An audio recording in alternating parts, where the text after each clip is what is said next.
Alamin naman natin ang update sa Office of the Ombudsman. May report si Chino Gaston. Chino.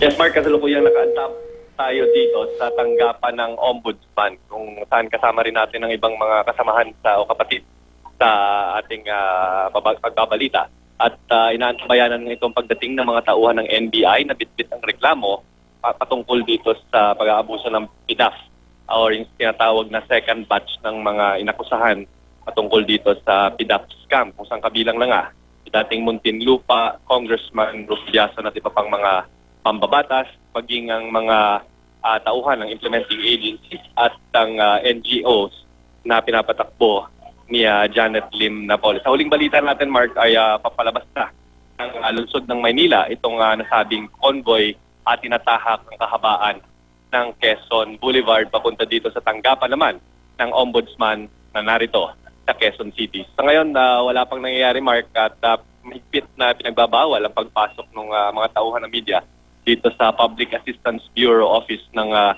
Office of the Ombudsman kung saan karaniwang isinisumite itong mga reklamong mumula nga dito sa mga agency na nagre-reklamo. Yan ang latest mula rito sa Quezon City. Balik sa Mark.